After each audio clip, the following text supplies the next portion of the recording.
Lepo pozdravljeni. Pred časom je bila na Hrvaškem, konkretno v Zagrebu, predstavljena nova knjiga avtorjev dr. Mitja Ferenca, ki je naš gost, in seveda tudi arheologa Uroša Koširja z naslovom Prikrita grobišča, seveda v hrvaščini, grobišča Hrvatov v Sloveniji.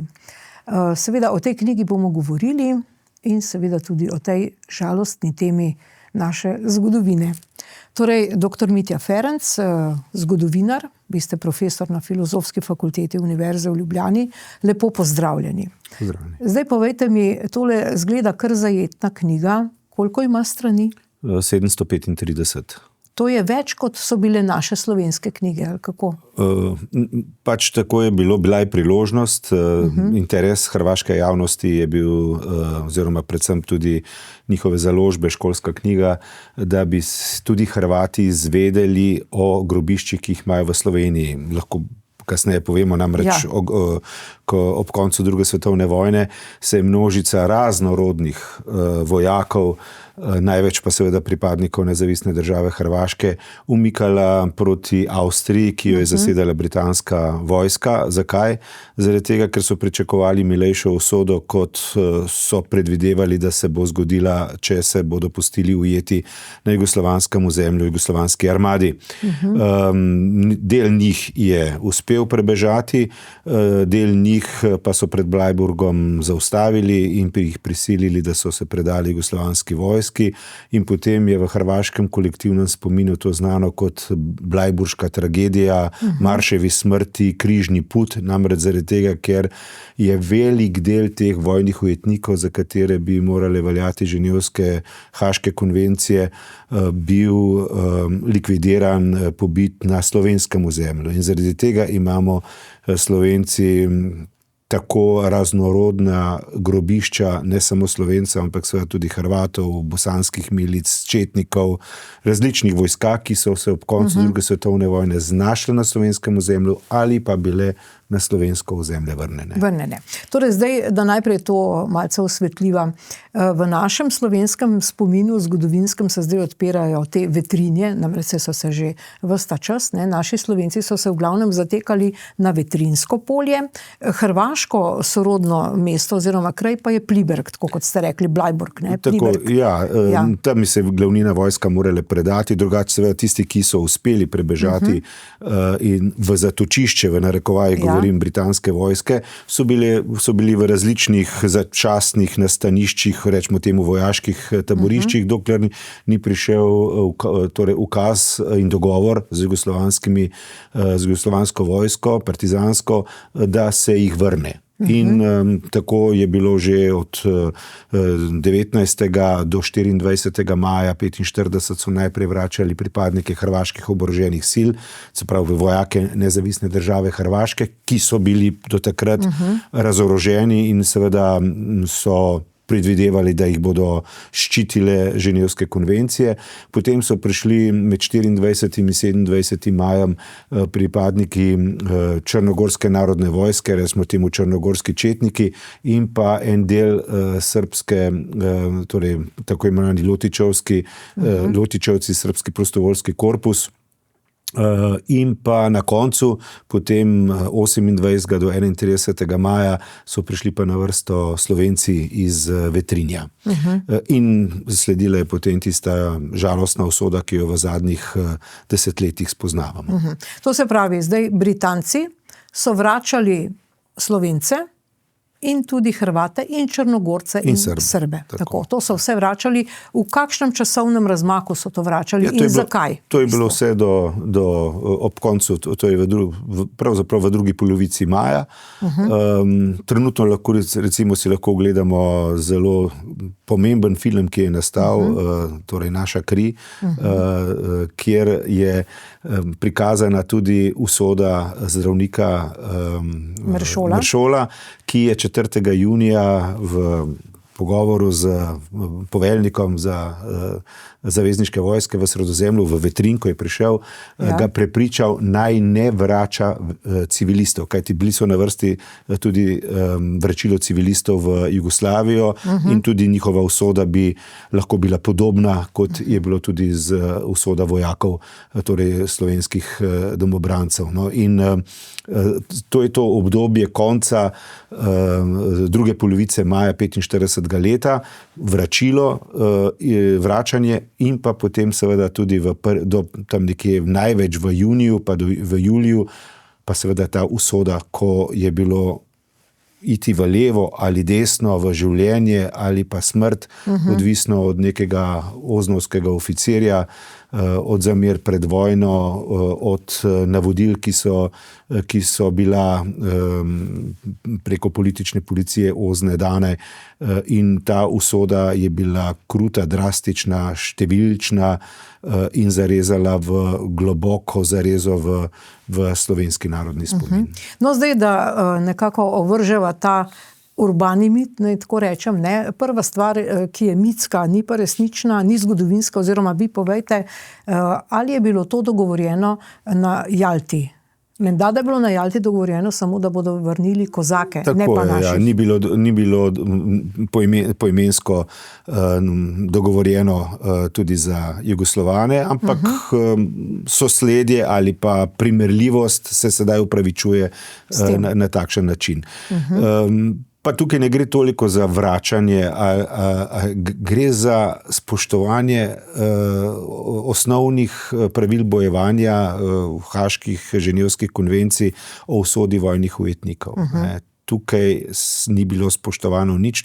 Šlo je pravzaprav za eliminiranje vojaških nasprotnikov in morda kasnejših političnih nasprotnikov, če bi ostali pri življenju. Ne. To se pravi, na Jalti tega dogovora ni bilo, in če se Angleži sklicujejo na to, pa seveda tudi naši zgodovinarji, je to neresnica. Ja, seveda. Ja.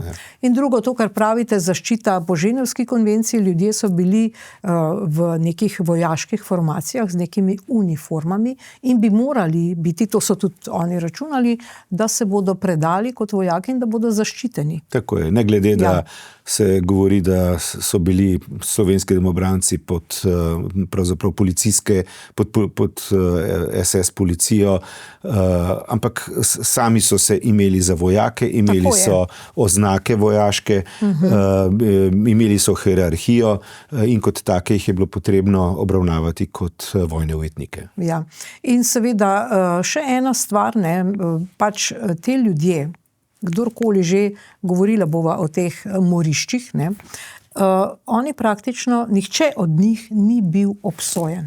To se pravi, če nekdo ni obsojen, je nedolžen. No, zelo majhen del je bil obsojen. Ja, Rupnik kasneje. Ne? Tako, dobro, no. Ja. Ampak drugače, v tej majski kvoti. Drugače pa je bilo to razdelitev zelo...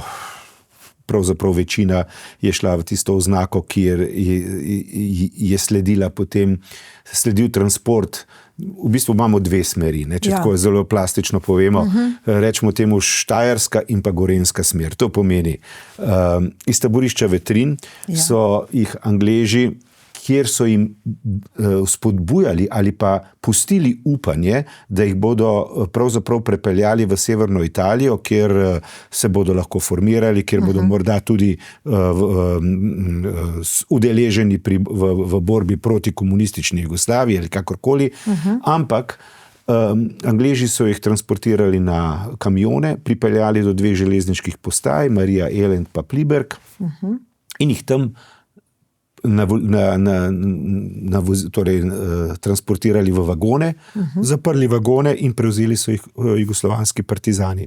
In potem sta šli dve smeri, tako imenova Štajerska smer preko Slovenj Gradca oziroma tudi Maribora z končnim ciljem taborišče Teharje, in Gorenjska smer skozi predor pod Rožco, potem v en manjši del v Škofjo Loko, na Grad, kjer je bilo taborišče, večji del pa v Šentvit, torej v taborišče Škofove Zavode, In od teh dveh taborišč potem iztehali v različna morišča in grobišča, ki jih danes poznavamo, največ v rudniške razpoke Starega Hrastnika in pa v Hudo jamo, pa v protitankovski jarek v Mostecu, tudi v protitankovski jarke v Celju in pa različna druga manjša grobišča. Iz Šentvida pa najprej en del teh vojnih ujetnikov v Brezarjevo Brezno, tam se je potem zgodilo en problem z zastrupitvijo živali in potem so se odločili, da bodo raje transportirali vojne ujetnike na morišče v Kočevski Rog, torej z vlakom do Kočevja in potem z tovornjaki v različna kraška brezna v Kočevskem Rogu. Poznamo, torej ali pa raziskana deloma ali pa v celoti jama pod Krenom in pa jama pod Macesnovo Gorico. Nepričakovano se nam kdaj odpre tudi kakšna druga jama, recimo Brezno 3, kjer je bilo čez 200 žrtev, pa za tega nismo vedeli. Iščemo pa še tako imenovano Ušivo jamo, pa verjetno še kakšno. Ampak to iskanje sedaj po 80 letih je seveda zelo težavno. Lahko se bova dotaknila tudi zakaj, ker tisto, kar nas loči od zapadnih demokracij, je brisanje sledov in imen. Te žrtve in te grobovi niso smeli obstajati. In še danes ne obstajajo. Še danes imamo težave, predvsem z iskanjem, z zaznamovanjem, vsako oblasti, ki to temeljna civilizacijska in pietetna dejanja nima za prvovrstne in so te žrtve še vedno ostale kot neka drugorazredne žrtve, ki jih pustimo na miru. Brez imen. Ne razkopavajmo teh grobišč, ne zastrupljajmo mlade, zakaj bi denar dajali v raziskavo teh grobišč. Vse to se dela pred volitvami. Te očitke poslušamo že 35 let po vse od demokratičnih sprememb. Ja. No, zdaj, da razčiščava v tem širšem okviru tega dogajanja, tudi spet razbijanje tega jaltskega mita, da je bilo to dogovorjeno na Jalti. Če bi bilo, bi potem tisti, ki so se zatekli v Italijo, kjer so jih prevzeli Američani, ravno tako vračali Titu te ljudi, pa jih niso. Tako je. Ja, tako je. Njih pa ameriška armada ni vračala in tisti, ki so se rešili in se predali tam v Palmanovi in tako naprej, gre predvsem za pripadnike srbskega prostovoljskega korpusa, dalmatinske četnike, tudi nekaj primorskih domobrancev, je bila usoda jih je doletela ali pa jih ni doletela ta kruta usoda, kakor tiste, ki so bili v Vetrinju. Zakaj je to Churchill dopuščal? Kaj se je on dogovoril s Titom? Danes je to težko govoriti, ker virov o teh zakaj ni. Šlo je za dogovor. Predvsem si morate zamisliti, bile so že napetosti med jugoslovansko partizansko vojsko in pa zavezniki. In zamislite si, da imate nekaj 100,000 ujetnikov na Koroškem in pa na Štajerskem, ki jih morate čuvati, stražiti, hraniti, torej imeti zdravstveno oskrbo in v primeru kakršnekoli torej možnosti spopada ali pa napetosti bi predstavljali en velik problem. Tako veliko število ljudi, za katere moraš skrbeti. To bi bil lahko eden od zelo močnih razlogov za to, da so Angleži vrnili vojne ujetnike, ki jih po vojnem pravu recimo ne bi smeli. Pragmatično. In to je en madež, ki je zaznamoval britanske oblasti. Vemo potem tudi za ta sodni epilog, ki je bil med Lordom Edlingtonom, torej prejšnjim komandantom korpusa, 5. korpusa Tobijem Lovom, in ki je kasneje postal Lord Edlington, in pa Tolstojem, kjer je seveda Tolstoj obtožil britansko vlado pravzaprav s tem in je to sodbo sicer izgubil z odškodnino, ki je nekajkrat presegala kakršnokoli višjo. To je bila slab tožba. Te tožimo, da si tiho. Ja. In je pa edina taka zelo pozitivna stvar tega, da je takrat Anthony Cockfield, ki ga je britanska vlada imenovala da naj razišče na podlagi dokumentov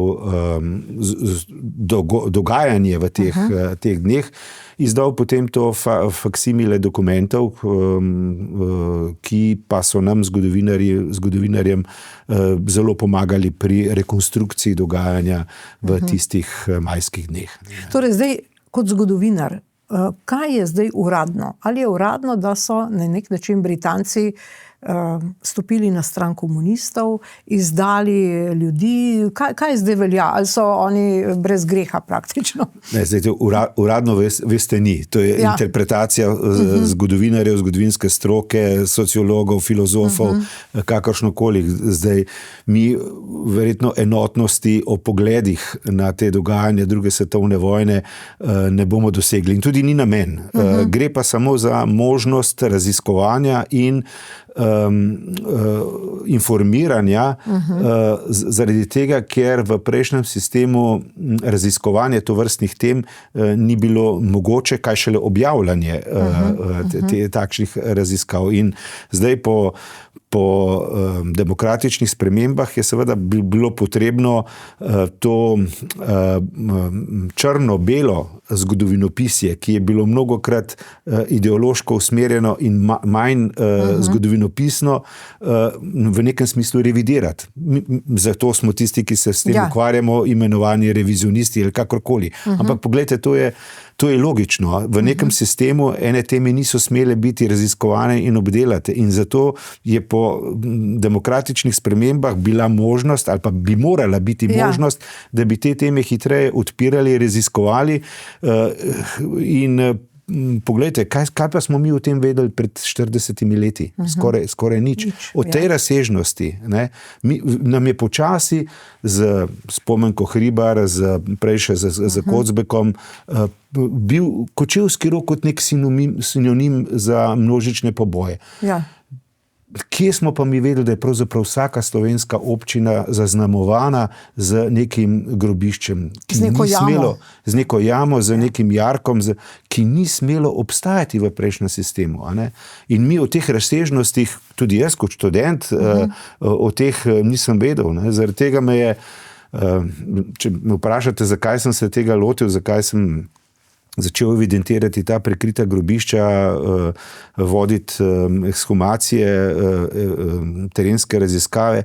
Zato, ker sem se kot zgodovinar vprašal, če ni primarnih virov, na podlagi katerih smo zgodovinarji naučeni, da raziskujemo, kaj potem? A potem te teme ne obdelujemo, ampak je treba morda za nekimi drugimi atipičnimi metodami zgodovinske stroke,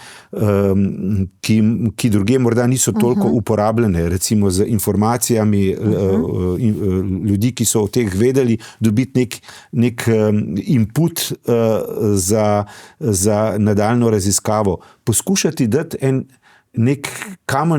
nekaj kamenčkov v mozaik te teme, ki nas Slovence nas je, pa še vedno nas pravzaprav razdvaja in še vedno iščemo odgovore na vprašanja. In počasi, se vedno počutim, kot več vem, pravzaprav bolj sem vznemirjen in majhen pred zgodovino, ko spoznavam, kaj vse je ta slovenska zemlja doživela v tistih krutih letih 41, pa nekje do 46. leta, ko so se te medvojne in povojna grozodejstva in zločini dogajajo. No, ampak omenjate primarne vire, ne? To sem našla seveda na spletu, na Wikipediji, pa me zanima, ali je res. Ne? Obstaja nek dopis od predsedništva centralne vlade, piše 25. juni 1945, Kidriču osebno. Najkasneje v teku 3 tednov bodo razpuščena sodišča nacionalne časti, vojna sodišča, kokor da bodo, ne piše bodo sodila samo vojnim osebam, vse drugo bodo prevzela redna sodišča. Razglašena bo amnestija.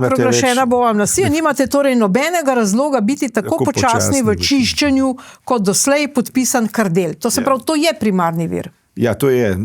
Ta dokument sem našel pred 20 leti, ko sem pripravljal razstavo Prikrito in očem zakrito, kjer smo lahko prvič predstavili to evidentiranje prikritih grobišč, ki je začelo se nekako 2000-2001 in potem leta 2005 je bila v Celju ta razstava. In pogledajte, med depešami, tako tenki lističi, takole majhni, ne, med nekaj tisoč depešami, ko iščeš, da pošljete nam 200 sodov, 300 konj in to, naletiš na eno tako depešo, ki je ostala in je pravzaprav grozna.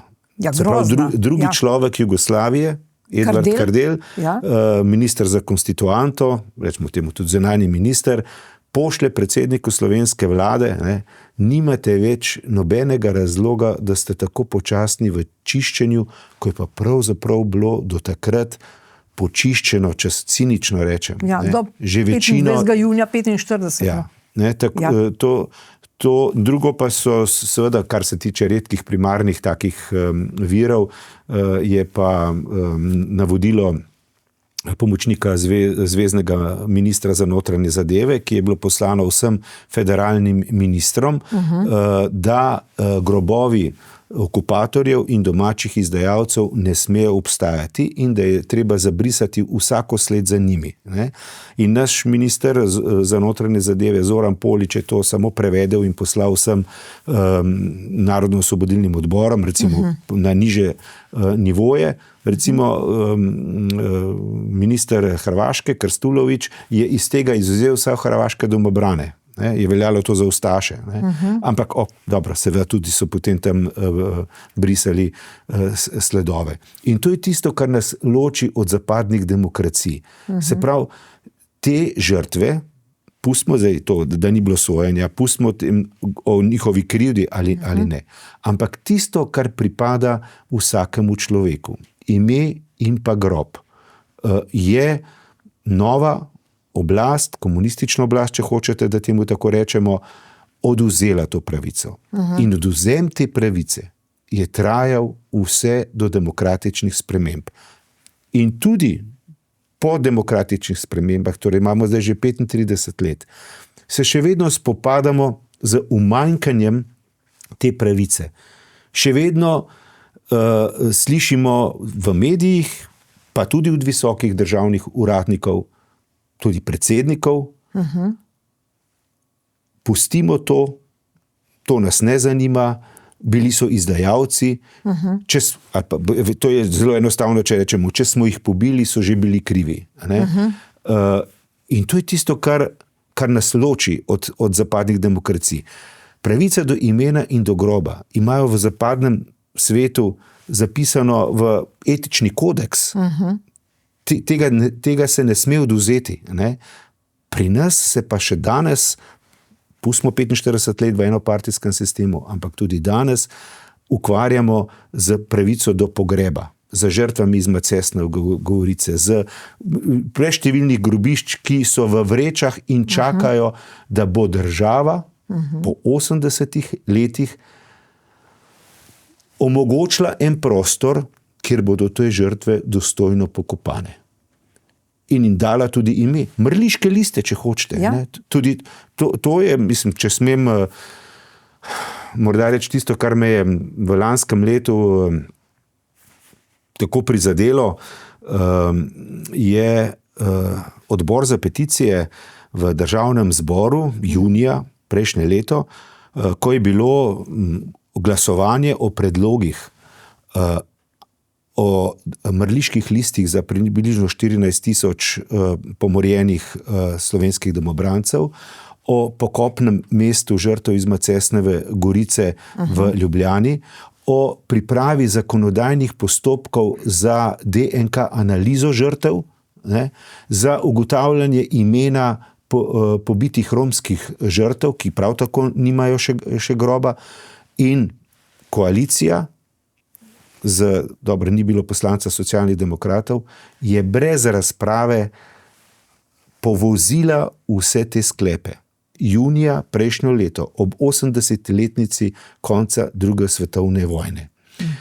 Nekaj dni kasneje, veste, da se spominjamo srebreniških žrtev. Ne? Ja. Si vi zamislite, da bi te matere, te ubogih srebreniških žrtev, ki prihajajo tudi v Slovenijo in jih sprejemajo z častmi, z obžalovanjem, da bi tem ženam, naši politiki, tako kot so v državnem zboru delovali, da bi tem ženam zdaj rekli, ne potrebujemo mrliških listov, ni potrebe po pokopu v Potočarjih, na skupnem DNK analize, zakaj bi jih potrebovali. Popolno odsotnost empatije za slovenske žrtve, ne? In smo pa zelo, ne bo grozna beseda, če rečem širokogrudni, ampak v bistvu spoznavamo trpljenje drugje, v drugih krajih, kjer so bile podobne žrtve, ki niso smele obstajati ali pa so bile vržene v jamo. Pri nas pa popolnoma drugačen sistem. Še danes po 36 letih demokracije. In poglejte, mi zakona o vojnih grobiščih nismo imeli vse do leta 2003. Pa še ta zakon je bil 6 let v nekem postopku v državnem zboru, spreminjan, invaliden pravzaprav. Pred tem zakonom, v drugi polovici 90-ih let, poglejte, je Slovenija sklenila sporazum z nekdanjima okupatorskima državama, z Italijo in pa z Nemčijo, o prekopu žrtev, in tako italijanske vojake prekopljajo in jih odpeljajo na vojaško pokopališče v Redipuljo, čez mejo, nemške vojake pa v 3 centralna pokopališča v Kranju, Celju in pa Ljubljani. Torej za nekdanje okupatorske vojake. Smo mi to v drugi polovici lahko ekshumirali, za nas, slovenske pripadnike slovenskega domobranstva, pa tudi za civiliste in tako naprej, pa ekshumacije niso bile mogoče vse do leta 2006, ko se je prva namenska ekshumacija zgodila. In še nekaj, če povem ravno ker sem končal ta članek, spraševali smo se, zakaj za okupatorske žrtve. Potem pa naletimo na dokumentacijo, da so bile italijanski okupatorski vojaki že v obdobju 60 do 63 v Jugoslaviji prekopani. 8300 italijanskih vojakov so po sporazumu z Jugoslavijo in Italijo že prekopali 17-18 let po koncu druge svetovne vojne. V Sloveniji 1125, od katerih so 800 pa še nekaj identificirali. Torej, to se je vse dogajalo, mimo seveda javnosti, ne? Za domačine, za prebivalce Slovenije pa še dan danes tako velike težave. In če morda bom tako rekel, 35 let sem v tej vladni komisiji, ali sem član, ali vodim za prikrita grobišča, torej uradno komisija Vlade Republike Slovenije za reševanje vprašanj prikritih grobišč. Ki so v bistvu morišča. Ja. Tako je. In vse skozi se spopadamo, ali pa so največja težava tisti, ki so nas ustanovili. To je izvršna oblast. Vedno je treba 2 koraka naprej, nazaj. Največ težav seveda pri levosredinskih vladah, tako da veliko stvari bi lahko bilo že narejeno, če bi stroka, ki je pokazala, da hoče, zna in da zmore, lahko v miru opravljala ta civilizacijska in pietetna dejanja. Nenazadnje, poglejte, trenutna vlada, ki je v odhodu, v svojem mandatu, ni niti sprejela programa vladne komisije za reševanje vprašanj prikritih grobišč. To na seji vlade traje 5 sekund, ki je že vse predhodno urejeno, samo sprejetje je kljukco je treba narediti. Ja, kakšen obraz nam to daje? Če niti programa za delovanje, za označevanje, tisto, kar nam zakon nalaga, zakon o prikritih vojnih grobiščih in pokopu žrtev iz leta 2015, nalaga, da se vsa grobišča označijo, da bodo kasnejše generacije lahko tudi ekshumirale, terensko raziskovale in tako naprej. Se pravi, niti ta program se ne more izvajati po zakonu, ki je določen. Ne, zato so to. Ne razumem teh ovir, ki nam jih izvršna oblast predstavlja, ko bi morala biti zainteresirana, da se te stvari v miru uredijo brez javnosti, ampak da da sorodnikom, žrtvam, da damo neko zadoščenje, da vejo, kje bodo lahko prižgali svečo, kje bodo lahko obiskali grobove svojih sorodnikov. No in tega ne razume niti Evropa, ne? Tam je bila oblikovana neka peticija, vi ste bili pobudni, kako je zdaj s tem? Ja, to je bilo iz leta 2023.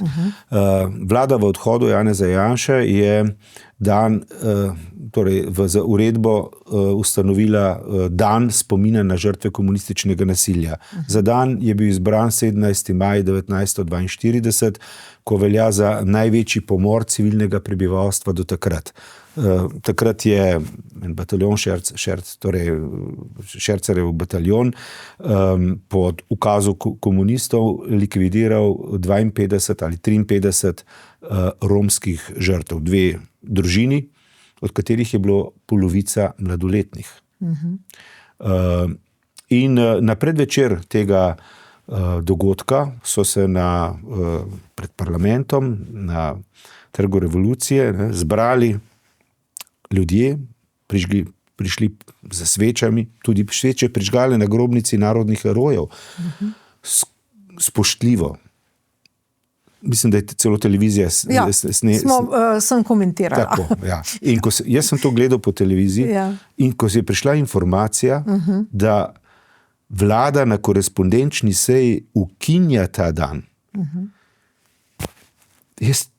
jaz tega nisem mogel razumeti, da lahko nekaj tako kavbojskega, tako nepietetnega stori. Če je hotela uničiti ali pa zbrisati vse tisto, kar je prejšnja vlada storila, bi lahko to naredila prej.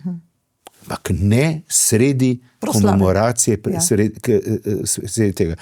To je bil en nož v srce tistih, ki so prvič prišli na neko komemoracijo na dan, ki je bil, ne gre samo za žrtve povojnih pomorov, gre za vse tiste, ki so v prejšnjem sistemu trpeli. Gre za tiste, ki so jih nasilno premestili iz kraja bivanja, za tiste, ki so bili v taboriščih, za tiste, ki jim je nacionalizacija vzela premoženje, za tiste, ki so bili ujeti na prehodu državne meje, pa bili potem zaprti in tako naprej. Različne skupine, ki so bile na takšen ali drugačen način zaznamovane v prejšnjem sistemu. In tem ljudem je bil ta dan spomina vzet. Potem smo napisali s kolegi, mislim, da je bil Milko Mikolaj bil prvi, ki je napisal en osnutek, potem smo ga nekako dopolnjevali in bila je napisana eno pismo vladi, da naj, če ugotovi, da je to napako naredila, naj vrne ta dan spomina. Seveda odziva ni bilo. In potem je prišlo do pobude za peticijo na odbor za peticije Evropskega parlamenta. Prosili so me, Romana Tomc je bila tukaj tista, ki je vodila kot evropska poslanka to pobudo. In ta pobuda, peticija je bila v letu 1923 najbolj podpisana peticija v Evropi. In tudi v tej zgodovini slovenskih peticij najbolj številčno podpisana. Bil sem pozvan potem v Bruselj, da sem na odboru za peticije razložil in tako leta, torej dvakrat, ne, v prejšnjem sklicu in v sedajšnjem sklicu. In torej poslanci so sklenili, da bo peticija zaradi tega ostala odprta in so zaprosili slovensko vlado naj odgovori na problem, torej na vprašanje. Bistvo peticije je bilo, ob tem, da moram povedati, v svojemu nekajminutnemu obrazložitvi sem povedal, odnos do ali pa borba proti fašizmu in nacizmu v Sloveniji je visoko vrednostno dejanje. Ampak do žrtev tretjega totalitarizma, predvsem do pravice do groba in pa imena, pa nimamo odnosa, kot ga predlaga ali pa kot bi naj ga imeli po resoluciji o evropski zavesti in totalitarizmu, ki je Evropski parlament sprejel davnega 2009. In odbor za peticije je pričakoval od slovenske vlade, da bo odgovorila. V nekem inštrukcijskem roku, ki velja približno pol leta, ni bilo nobenega odgovora. In še zdaj ne. So potem ponovno zaprosili, da naj že odgovorijo. Odgovor je bil mlačen, da bodo razmislili, da itak obstaja komisija za reševanje vprašanj prikritih grobišč. In potem je na drugi obrazložitvi ali pa zagovoru te peticije odbor za peticije sklenil, da peticija še vedno ostane odprta, torej da se bo o njej še razpravljalo zaradi tega, ker se morajo te stvari rešiti. In poslanci so sklenili, da bodo o odnosu do teh dveh stvari, pravica do imena in do pokopa, sprejeli posebno resolucijo. In tukaj so pa potem poslanci komunicirali med seboj. Ne vem točno vse, kaj je bilo, vem, da je bilo veliko pritiskov ali pa želja ali pa na to, da bi resolucija ne bi zajemala samo ta dva problema, ampak da bi dala vse stvari v neko širšo dimenzijo druge svetovne vojne, kar je potem tudi bil učitek. In potem je bilo vprašanje, ali se s to resolucijo odbor upa, torej tisti, ki so jo predlagali, torej predvsem je bilo tukaj od gospe Romane Tomc odvisno, ali se upajo iti na plenarno zasedanje. In Evropski parlament je potem na plenarnem zasedanju to resolucijo sprejel. Bistveno je, žrtve, ki so bile zamolčane, je treba pokopati. Naj se vrne dan spomina na žrtve komunističnega nasilja. Arhive je treba imeti odprte za omogočanje tovrstnih raziskav. To so tri bistvene zadeve. Seveda v naših krogih je potem ta resolucija doživela tudi nizke udarce. V vaših zgodovinskih krogih zgodovinarjev. Tudi, ja. Ne bi zdaj o tem, ampak običajno se tako, se veste, omalovažuje človeka, ki recimo je bil udeležen, ga združuje z desnimi nacističnimi skupinami v Evropskem parlamentu, ampak to je stvar, ki je znana v zgodovinopisju ali pa v zgodovini, ko je treba ponižati človeka. Zdaj na stvari na državi, ali bo nadaljevala ali pa omogočila ta civilizacijska in pietetna dejanja ali ne. Ja, težko, ker na tem trgu te revolucije, ki je v bistvu trg komunistične revolucije, dobro, danes se imenuje republike, ampak seveda republiko vlečemo iz te komunistične revolucije, tam je ta Tršarjev kip, tam stoji tudi kip teh dveh zločincev, Kardelja, pa potem tudi Kidriča malo stran. Dokdaj bo to še tako? Sej konec koncev tudi teh kipov ne želimo umakniti. Dobro, gledaj, jaz izhajam iz spomeniške stroke, sem zadnji, ki bi bi kakorkoli rekel, da je treba sploh pa nasilno odstraniti spomenike, ki so pač čas nekega ali pa rezultat nekega obdobja. Bom tukaj se bolj dal na to, da sem ne jaz ponosen, ampak da visoko vrednotim stališče Ustavnega sodišča leta 2011, Barbara Rau, težnja potem, da se imena revolucionarjev, ki so teptali človekove pravice, umaknejo z mestnih trgov in ulic. Kontrapunkt temu je bilo odločitev Zorana Jankovića in pa mestnih oblasti, da bodo cesto, ki pelje proti Stožicam, poimenovali Titova cesta.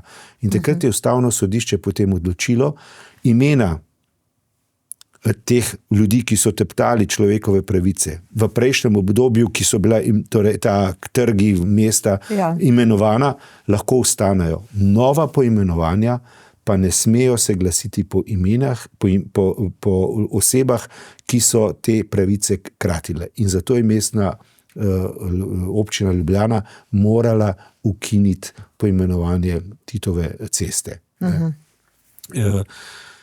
Ampak tukaj se kaže ta res razklan odnos, ki ga Slovenci imamo iz tega obdobja druge svetovne vojne in pa dogodkov po njej.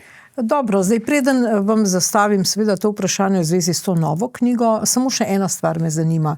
Ko so Britanci pod Churchillom seveda vračali te vojake, takih in drugačnih formacij, ali so vračali tudi civiliste? Tudi, kateri so šli zraven, so šli s tem, da je bila večina civilistov namenjena v začetku junija, torej vračilo. In ko so prej omenila gospoda Maršola, in njegova zasluga je, da se je torej predvidevanje ali pa tisto, kar je bilo predvideno za civilistov, da jih bodo vrnili, da se je to zaustavilo. Sicer pa so med temi vojaškimi konvoji, to, kar so strpali. Seveda bili tudi civilisti. Strah je bil enormen. Namreč, poglejte, glavno mesto Beograd je bilo osvobojen že v oktobrski ofenzivi, torej oktobra 1944 leta. Že takrat so prihajale tudi tam informacije, kaj se je dogajalo z pripadniki nasprotne strani. Potem pa zlasti po preboju Sremske fronte maja 1945 leta, ko je zelo hitro napredovala jugoslovanska armada proti zahodnim delu države, so se dogajale številne eksekucije. Recimo v knjigi Huda jama, ki smo jo objavili, ker smo imeli možnost, da smo lahko obiskali vojaški arhiv v Beogradu in smo naleteli na te dokumente. Recimo poročilo Ozne za prvo armado, 4 armade so bile, je bilo recimo takole. Zaradi preboja Sremske fronte smo se znašli pred veliko težavo vojnih ujetnikov. Zato smo ustanovili en poseben center, ki je določal v življenje ali smrt tiste, ki niste mogli vi na licu mesta likvidirati.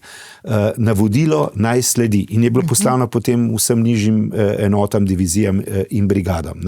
Oficirje likvidirajte vse po vrsti, razen če koga od partije ali Ozne ne dobite navodila, da ga ne likvidirate. Torej, je zelo jasno navodilo. Jagodni izbor. In potem recimo zaključek tega poročila, na takšen način smo v okolici Zagreba in pa Celja likvidirali 10.000 oseb. To je recimo in pa noter je bilo tudi navedeno, tukaj je bilo sicer za hrvaške domobrane, v katerem letu so se vključili v ustaško vojsko ali pa v domobransko vojsko. In tiste, ki so bili recimo ustaši od 43. leta so in predtem likvidirali. Skratka, bila je važna letnica pristopa v nasprotno vojsko, ne pa morebitni zločin, ki ga je kdo naredil v vojaškem vojsku. Torej, zdaj je ta boljševiki, da tako rečem, v tej revoluciji, komunistični Kardelj, Kidrič in vsi ostali, so počistili koliko Slovencev in koliko Hrvatov?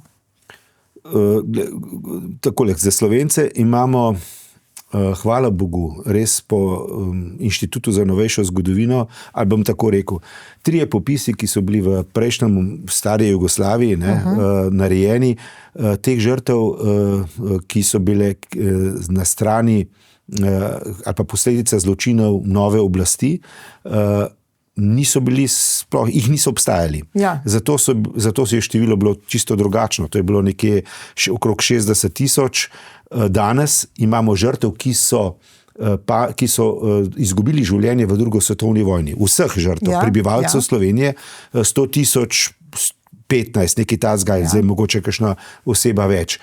Od tega je 15 000 tistih, ki so bili pomorjeni po 15. maju in do srede januarja 1946, ko nekako ocenjujemo, da je zadnji večji masovni poboj bil to je bil v Slovenski Bistrici. Se pravi, 15% vseh žrtev, 15 000, je bilo potem, ko bi orožje moralo utihniti, ko so veljala druga določila, sodišča in tako naprej. Torej ni bilo te amnestije, ali kako je s tem čiščenjem? Amnestija je bila, ampak amnestija je bila potem, ko je bilo pravzaprav vse počiščeno. Tako. Pa še tisti, ki so bili amnestirani, vemo, predvsem za mladoletne domobrance, so jih marsikje pričakale organizirane, oborožene krajevne formacije in se je za njimi izgubila potem vsaka sled. Kaj pa Hrvatov? Koliko so Hrvatov, to je pa tisto vprašanje, ki me vedno na Hrvaškem pričaka. Ja.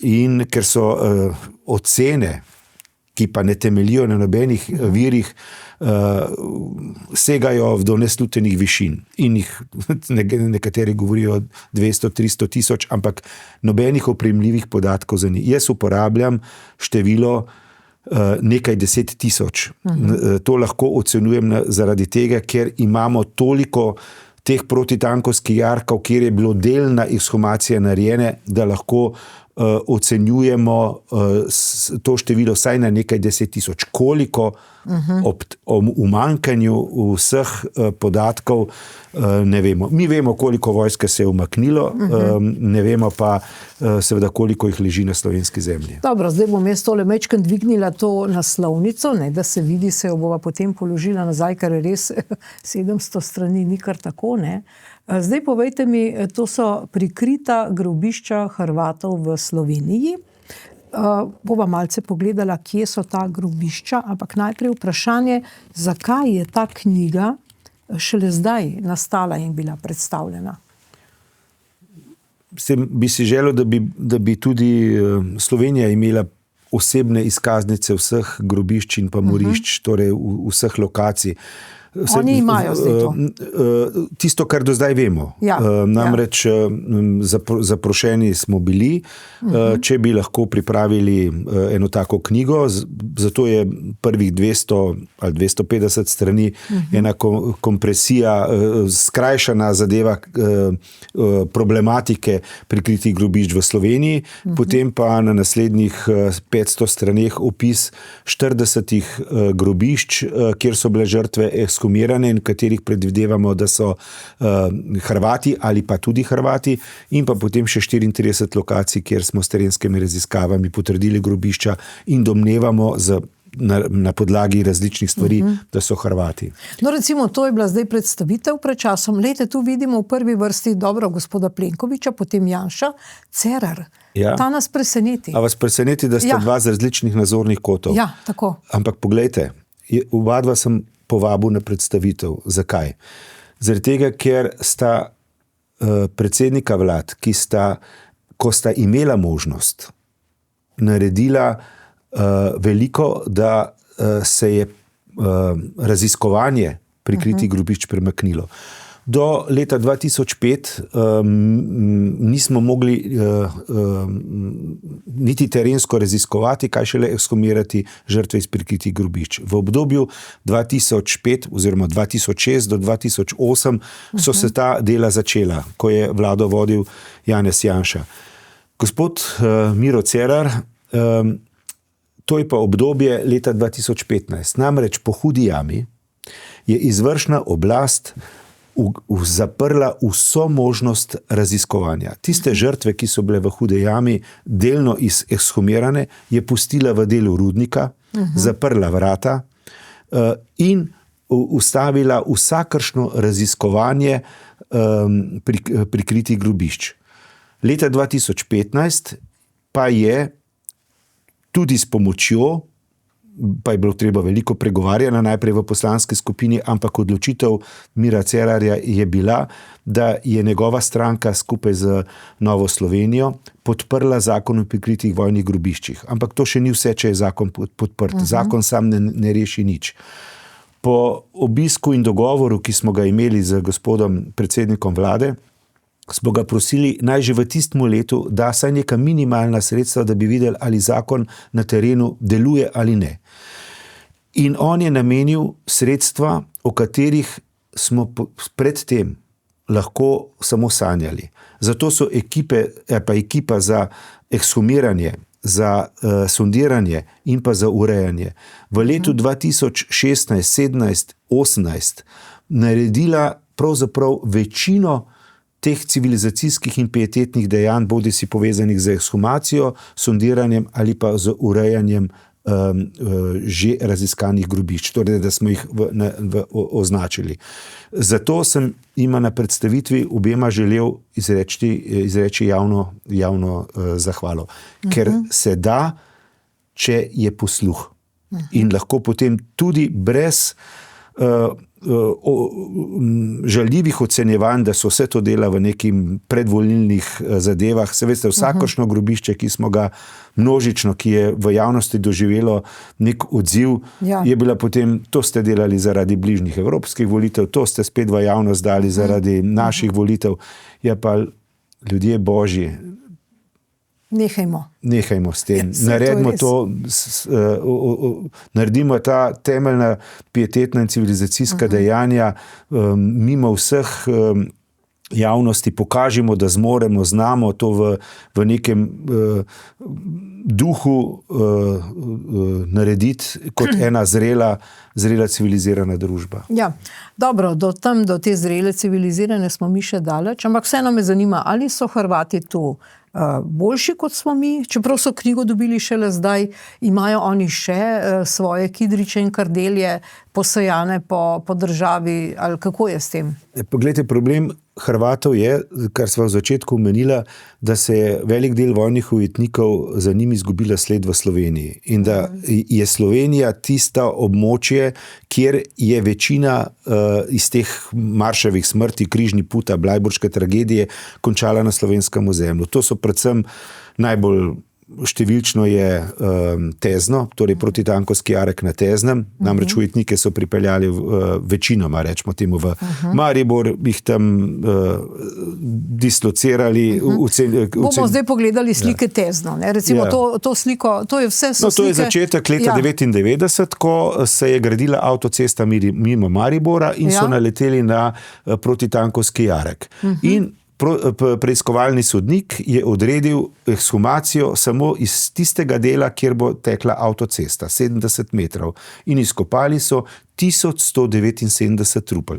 To pomeni na dolžinski meter protitankovskega jarka 16 trupel. In ko smo leta 2007 imeli možnost, da smo lahko začeli terensko raziskovati, sem s kolegi iz komisije predlagal, da bi ugotovili, koliko je ta jarek dolg uporabljen za grobišče. In tukaj se vidi torej gradnja avtoceste in tamle, ko je avtocesta 142 številka, je je tistih 1179 trupel, Rdeči. potem pa smo, tole, kar je modro, Ja. je pa tam, kjer smo ugotovili, da si je jarek, sploh da smo ugotovili, kje je jarek, ker v naravi se ne Ja. vidi, in ugotovili, da je najmanj 930 metrov polnega z žrtvami. Ob tem, da nam manjka še kar nekaj 100 metrov za ugotoviti žrtve. Na levem in na desnem koncu se jarek z žrtvami neha. Ampak, poglejte, čeprav zgodovinari ne smemo, če nimamo nekih konkretnih podatkov, govoriti o številkah, nam tukaj nek matematični model da eno oceno, ne glede, če da ne upoštevamo tam gor sever, ker je vprašaj, kjer smo ugotovili 3 bombne kraterje z žrtvami. Torej, saj ena približna ocena, da bi tukaj lahko bilo 15 tisoč žrtev, večinoma hrvaških domobranov in ustašev, pa seveda tudi črnogorskih četnikov.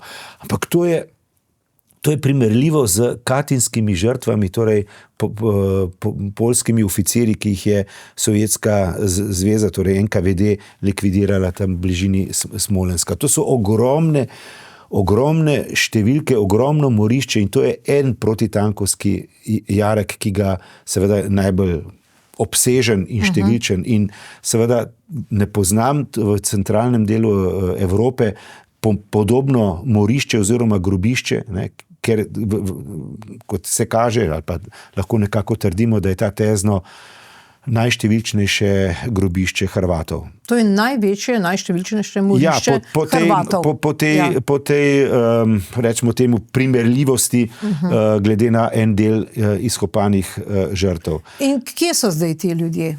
Torej, ljudje. Ja, te so še vedno noter, čakajo. Se to ne morem. Samo tistih 1179 je pokopanih na severnem delu spomenika na pokopališču, pravzaprav 20 metrov od kjer poteka protitankovski jarek, ki še ni ekshumiran in čaka. Ampak to je bil nek simbolni pokop, samo neke krste? To je bilo samo zato, da se je zgradila avtocesta, ne? Namreč iz tiste trase.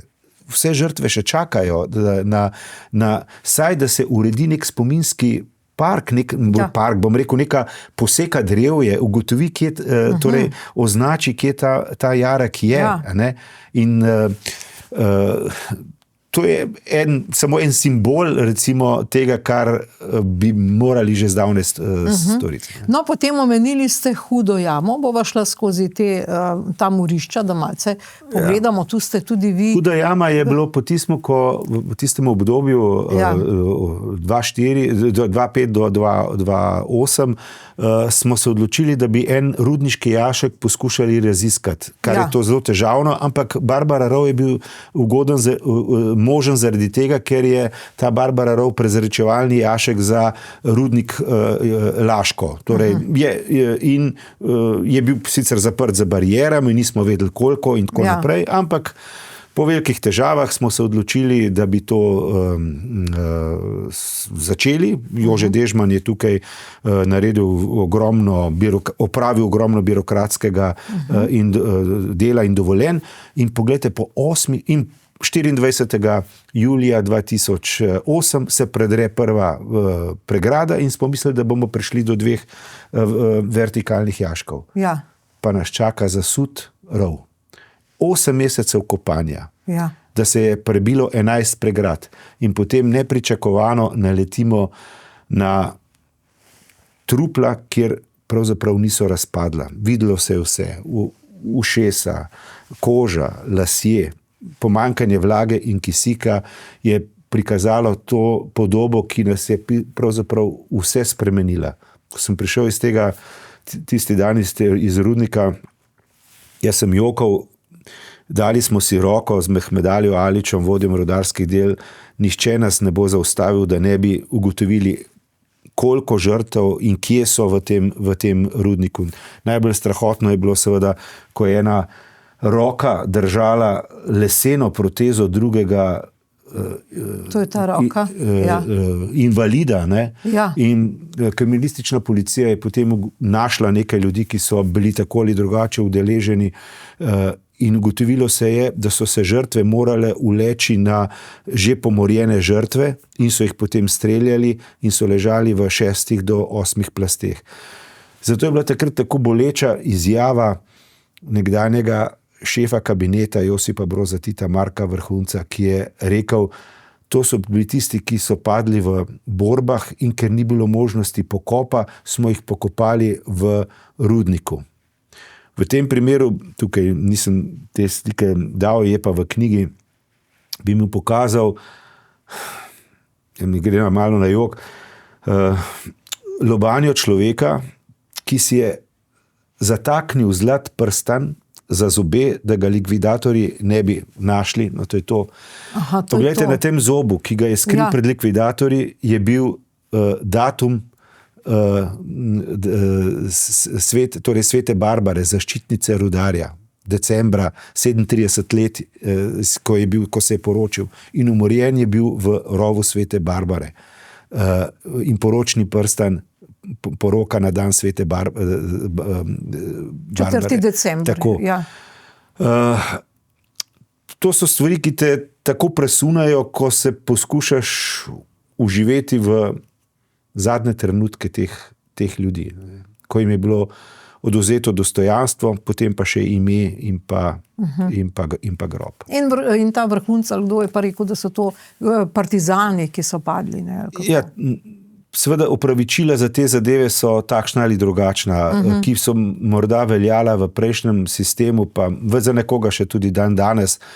Ampak treba pač na podlagi vseh teh raziskav, ki so bile narejene, sej lahko je bilo še več, ampak vsaj tisto, kar je bilo narejeno, teh 224 grobišč, ki jih imamo, bodi si ekshumirani ali pa terensko raziskanih, lahko vidimo model tega in kot je rekel kolega Jamnik, kriminalistični, ki je vodil kriminalistično akcijo Spravo, industrija smrti, ki se je zgodila.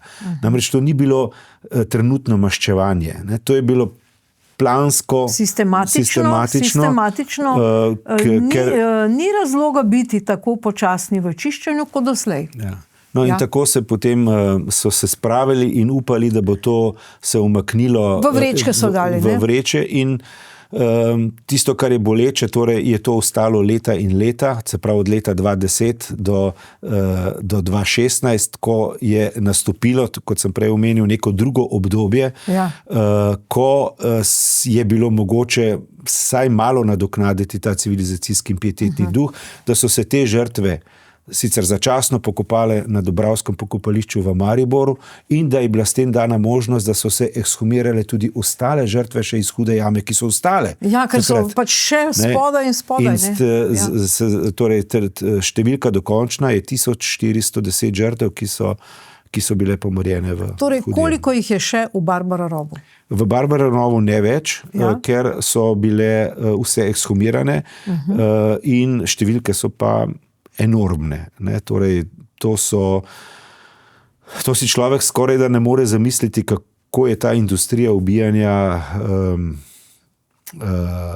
bila v nekaj dneh izvedena. Ne? Ampak koliko ljudi je bilo vpetih v to? Se to skoraj človek ne more verjeti. Ja, zdaj zato... Čez 1000 ljudi, kdo je to streljal? Mislim, to je bila tovarna... Ni samo streljanje, ne? Kot je bilo, poglejte, treba jih je bilo zastražiti, treba jih je bilo transportirati na zbirne centre, treba jih je bilo ločevati, treba jih je bilo potem transportirati na morišča, treba je bilo najti ljudi, ki so jih likvidirali, potem pa je potreba najti ljudi in ekipe, ki so ta grobove zabrisale. In ta zabris je potem trajal vse do demokratičnih sprememb. Poglejte, nekaj dni pred spravno slovesnostjo v Kočevskem Rogu smo uspeli eliminirati tisti člen v pokopališki in pogrebni dejavnosti, mislim, da je bil 60. ali 63. člen, ki je govoril, da se ne smejo označevati grobovi narodnih izdajalcev. V tem primeru niti spravne slovesno, recimo pravno, formalno, recimo, če bi se nekdo rekel, ne bi smelo biti. Torej vse do leta 90 je... Ampak dobro, v tem Barbara-rovu ali so tu tudi Hrvati? Kdo so tu? Ker jaz poznam sliko nekih ženskih kit, tista me najbolj pretrese. Ja, kasneje, torej bilo je najdenih, mislim, da 15 ali 20 teh kit, ki pa so bile samo v tistem delu rova, ki so bile in v kasnejši globini, ko so šli, žensk potem niso našli. Kar se pa tiče narodnosti, gre pa za Hrvate in pa za Slovence, se pa ne ve, kje in koliko. Poglejte, to so bila trupla, ki so bila brez oznak, brez predmetov, skoraj da. Razen vsi na podlagi, slečeni, ne, namenoma. Ja, to pa je bila šola iz Katina, ne, namreč, ko so poljske oficirje, ko je tajna policija Sovjetske zveze NKVD likvidirala Poljake, so bili ti v uniformah z dokumenti, z osebnimi stvarmi, kar je kasneje dalo možnost identifikacije in te napake se kasneje potem naj ne bi dogajale. Zato je večina teh, tudi tistih, ki so se rešili iz grobišč, ne, pripoveduje, kako so se pač morali sleči do spodnjih hlač ali pa do golega. Ne. Do golega. Dobro, zdaj recimo omenili ste to spravno slovesnost. Tudi to sliko imamo v Kočevskem Rogu. Torej, kaj se je tam dogajalo? Množica ljudi, očitno veliko ljudi čuti to zgodbo za svojo.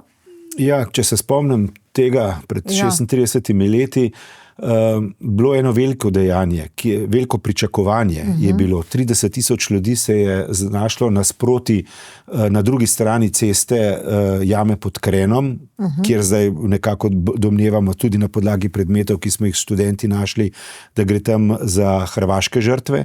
In poglejte, vsa leta se je obletnica te spravne slovesnosti, spravne v narekovajih, tako se je pač imenovala, gre nekako za simbolni pokop slovenskih domobrancev, ki se je tam zgodil s kulturnim programom, z govorom predsedstva gospoda Kučana in pa gospoda nadškofa Alojzija Šuštarja s kulturnim programom. Tisto, kar smo pričakovali, ali pa kar so pričakovali svojci, je, da bo država hitreje stopila na pot teh civilizacijskih in pietetnih dejanj, izdajanja mrliških listov in tako naprej. Ampak poglejte, preteklo je celo desetletje, pa se nič ni zgodilo. Vse, kar je bilo, je odločitev, da bo država postavila na 2 simbolna kraja 2 spomenika. Spominski park, torej v Teherih spomenik in pa kapelico pri jami pod Krenom. In to je trajalo od natečaja pa do postavitve, otvoritve, če temu rečem, 10 let. 14 let po spravni slovesnosti je bil otvorjen spomenik, ki pa še danes ni dokončan. Teherski in pa kapelica pod Krenom. In so mislili, ali pa pričakovanja so bila, s tem bomo odpravili ali pa simbolno nadomestili dolg, ki ga imajo naše generacije. Ampak kdaj bomo dojeli, da simbolno označevanje ne zadostuje? Ne? In ob tem se spomnim razne izjav tistih, ki so to zagovarjali, ali boste kot krti prekopavali zemljo. Ja, če je potrebno. Če imamo to, če je potrebno, da pa sej zaslužijo, da so pokopani na pokopališču ali na nekem kraju, ne pa vrženi v smeti, v komunalne odpadke, v Kraška brezna, kjer jih potem zasipavajo z smeti v protitankovske jarke in tako naprej. Ne. Pa sej to je nekaj normalnega in civilizacijskega. Ne. In to se je pričakovalo, pa se potem leta in leta ni dogajalo. Poglejte, kot sem prej rekel, 2003 šele zakon o vojnih grobiščih. 2006 je prvič ministrstvo pristojno, Ministrstvo za delo, družino in socialno zadevo, dalo dovoljenje, da se je z lopato zasadilo na nekaj krajev, kjer je nek pastir, ki je bil takrat 10 let star na Pohorju, pokazal grobišča, ki si jih je spomnil in pazite, kakšen spomin je bil to človeka. In z gospodom Kostrevcem, ki mi je poklical, sva takrat sem vzel lopato in sva našla 20 cm pod zemljo prvi kostni ostanek in takrat smo prosili komisija Ministrstvo za delo, če da dovoljenje nekemu pogrebnemu podjetju in pazite, od 15 sond, ki bi morali biti narejene z lopato, meter široke, 2 metra dolge in 1,5 metra globoke. Je ta gospod danes pokojni, takrat je bil 10-letni pastir na pašniku, kjer so danes gozdovi, na 13 od 15 krajev tako natančno pokazal, da se je v sondah teh dimenzij našli posmrtni ostanki. To je spomin. To je spomin nekaterih, ki je tisto, kar so takrat videli, tako zaznamoval. Ampak, doktor Ferenc, kdo to blokira? A je to Milan Kučan? Ne, to je poimensko. Poglejte, gre za, prej sem vam povedal, da recimo trenutna vlada v odhodu 3 leta ni sprejela programa vladne komisije. Da se je 31. marca prejšnje leto preneslo posmrtne ostanke iz komunale, iz enega skladišča pravzaprav v drugo skladišče. 11 mesecev je preteklo. Niti govora ni o neki lokaciji, v kateri je bilo govora, da se bo našla, da bomo končno po 80 letih te posmrtne ostanke, ki so v vrečah in čakajo, dali na neko dostojno pietetno mesto. Pa kakšno oblast imamo? Ampak vseeno imena. Boter te vlade, Roberta Goloba, ki je bil tako imenovani novi obraz, je Milan Kučana. In v tej povezavi trojčka je Zoran Janković, ki ne dovoli pokopa na Žalah. In seveda so ponosni nasledniki komunistov, ki se riteljsko odmikajo od Kidričevega spomenika in se mu klanjajo kot nekemu božanstvu. Vemo kdo, Tanja Fajon in SD, ne moramo brez imen. Ne na zadnje Sajovic, ta zadnji primer, ki je te gajbice preselil, kosti ljudi, kosti Slovencev preselil z komunale, ne vem, ki je že spet v neko nove prostore, kot da bi šlo za neko novo komunalo. Te ljudje imajo imena in priimke. Imajo imena in priimke, ampak te ljudje se, pogledajte, z vsako vlado z novimi obrazi obračajo in vsakdo misli, da bo ta problem, če ga bo spravil v bodisi hudo jamo v en del rudnika in zaprl vrata, ali pa v neko skladišče in ponovno zaprl vrata, da bo ta problem odšel. Seveda bo odšel z njegovim odhodom iz funkcije izvrševanja oblasti, ki edina lahko to omogoči ali pa ne omogoči. In pridejo novi in se zgodba nadaljuje. Veste, zato smo tako ne apatični, ampak predvsem tudi jezni, tisti, ki smo že desetletja v tej vladni komisiji, ker ljudje na oblasti se menjajo, njihove postopki pa izmikanja so pa vedno enaka.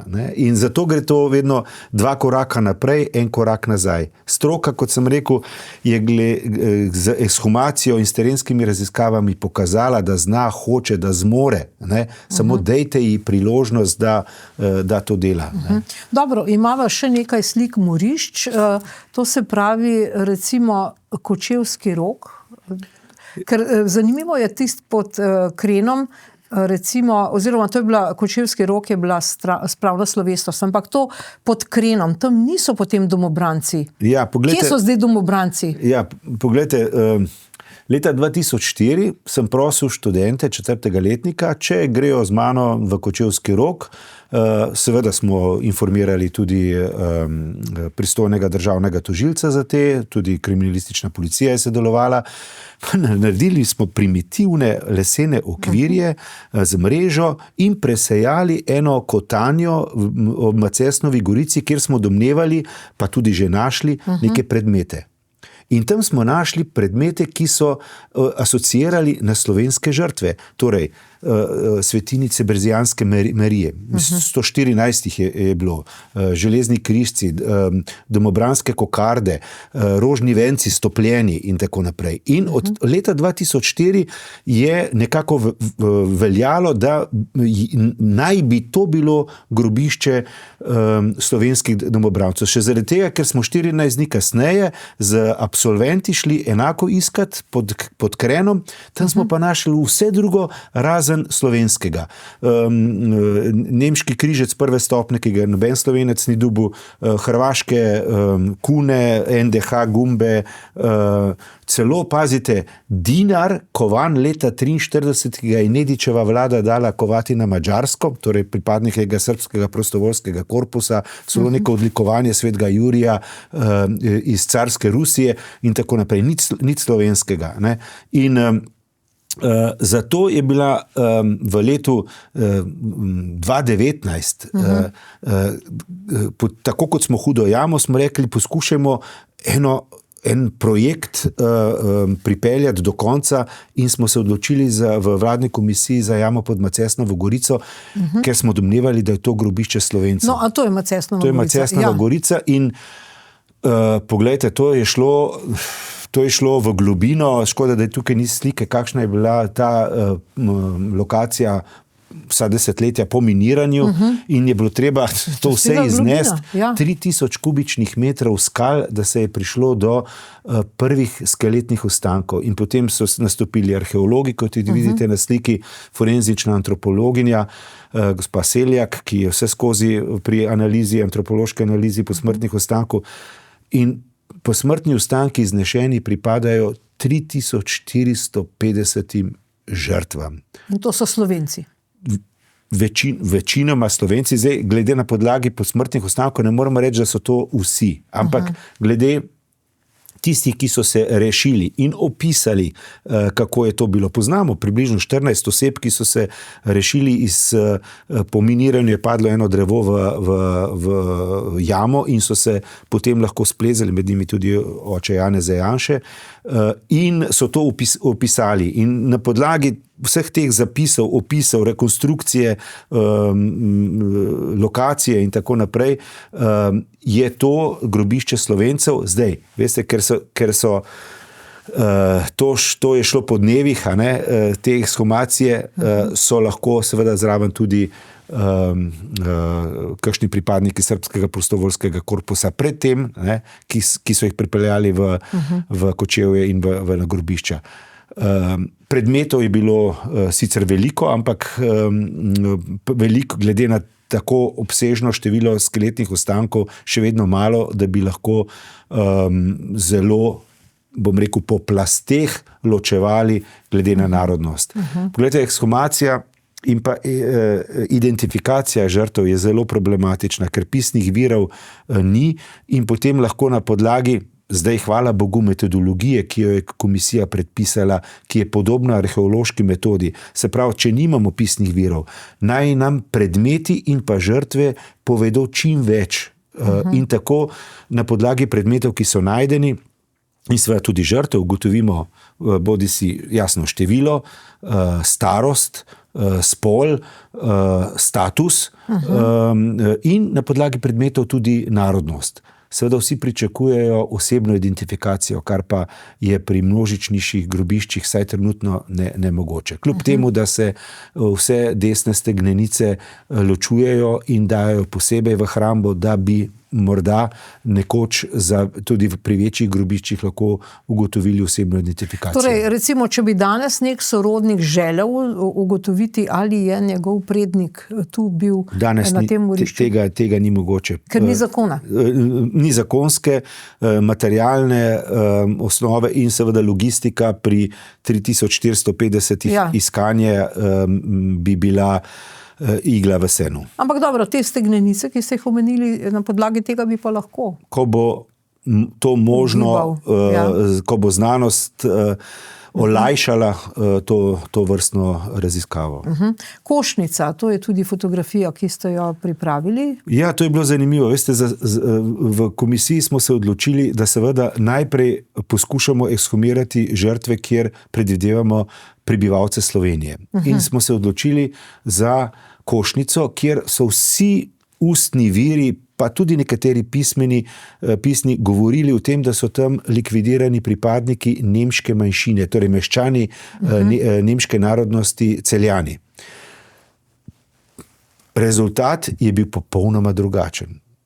Namesto njih smo na podlagi 2000 predmetov, ki smo jih našli 307 pripadnikov oboroženih sil nezavisne države Hrvaške. In nekateri predmeti, torej značke z številkami, seveda tudi dajo možnost osebne identifikacije, ko bo za to Hrvaška tudi zainteresirana.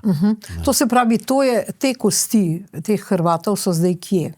Vse so v začasni kostnici, rečemo temu skladišču, ali pa začasni kostnici, zgrajeni leta 2008 na mariborskem pokopališču Dobrava.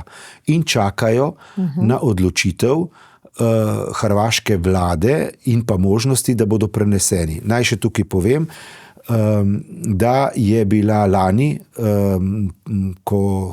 na zasedanju, torej skupne slovensko-hrvaške komisije za vojna grobišča, sprejeta odločitev Hrvašov, da bodo tista posmrtne ostanke, kjer nedvomno so Hrvatje, bodo jih prenesli in pokopali. Ampak imajo seveda tudi problem najdeti oziroma določiti pokopno mesto. No, lejte, tu je očitno neka ura, matura 1940 od tate, kar je oček je dobil.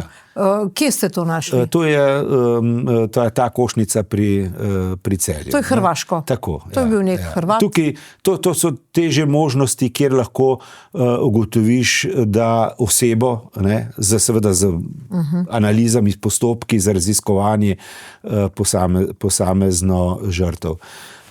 Kje so pa te predmeti? Te predmeti so vsi, potem ko so poslikani, dokumentirani, so v Vojaškem muzeju v Pivki. Torej v depojih in so del torej kulturne, v narekovajih seveda, kulturne dediščine in so pod muzejskimi Torej, če bodo Hrvati želeli, bodo lahko dobili tudi te predmete. To je potem postopek dogovarjan na kakšen način in kako. Dobro, Cerklje ob Krki. Ja. Leta 2013 NATO da sredstva za razširitev vojaškega letališča Cerklje pri Krki. Začnejo kopati, naletijo v strelskih jarkah na kosti. Vendar dovolijo ekshumacijo samo do roba grobne jame. In izkopanih je 161 trupel. Tukaj pa zdaj vemo, da jih je več. In čakajo, zato ker je recimo hrvaški duhovnik Krunoslav Draganović v Rimu zapisal izpoved enega Marko C, je njegovo ime, ki je povedal tole zgodbo. 900 nas je bilo, ki smo iz Maribora, so nas peljali do hrvaške meje, v bližino hrvaške meje do letališča. Tam so nas zaprli in po noči v rundah po 100 vozili v strelske jarke in likvidirali. Bil sem v zadnji skupini. Bil je ranjen, se je rešil in tako naprej in končal pač v emigraciji. Torej iz njegove izpovedi in iz tega trenutnega stanja vemo, da jih tam leži še približno 750 ali pa 700 žrtev in to nas se še čaka. To se pravi, to je to, Cerklje ob Krki. To je Cerklje ob Krki, ja, in tole so kar naši arheologi, kolega Košir, ki največkrat zdaj vodi ekshumacijo posmrtnih ostankov, tako detaljno analizirajo stanje teh skeletnih ostankov v teh strelskih rovih. Dobili smo tudi letalske posnetke iz leta 1945, kjer se te strelske jarki vidijo in so označeni, torej v arhivih v Ameriki. Torej, da se, če se hoče. Arhive v Ameriki pa imajo letalski posnetki. Letalski. Ja. Koliko vam pa pomagajo te tako imenovani LIDAR posnetki, novejši? Tudi. Ja. Tudi, ampak seveda, dokler ne sežeš pod zemljo, ne veš s čim in s kakšno razsežnostjo imaš opravka. Dajo ti pa input, indic, da tam nekaj je ali pa da naj bi bilo. To se pravi, zdaj, če gledava zemljevid Slovenije, praktično je vsa Slovenija posejana s temi truplji. Kako bi to ocenili? Ja, nažalost je tako. Seveda so nekatera območja veliko bolj zaznamovana. Recimo, en primer bom dal, ki Jaz sem vedno menil, da po 70 letih, tudi če bi našli podatke o grobiščih, da jih na terenu ne bi več mogli najti, zaradi tako spremenjenega terena po desetletjih. Dokler nam ni leta 2002 prišel pod roke en seznam, ki ga je ena marljiva uslužbenka v Ilirski Bistrici v občini spravljala vedno nekam in je prišel nam pod roke. V občini, kjer smo imeli samo eno prikrito grobišče. Zdaj pa seznam 120 lokacij, na katerih naj bi bilo 1414 pripadnikov 95. nemškega korpusa padli v bojih ali pa likvidiranih konec aprila 45. leta. Jaz sem si vzel 10 dni poletnih počitnic in sem namreč, zapisi so bili takšni, 3-vrstični, da so pisali ledinsko ime, lastnika zemljišča in pa vsi te zapisi so se končali, grobovi so zaraščeni in zravnani. Se pravi, posledica navodil, ki so bile od leta 45. Smo naredili. Po terenskem torej, sem nekako gotovo, da te seznami segajo v leto 53-54 in so posledica vsega tega nadaljnih ukazov, ali ste res vse zravnali grobove, kot so določala navodila.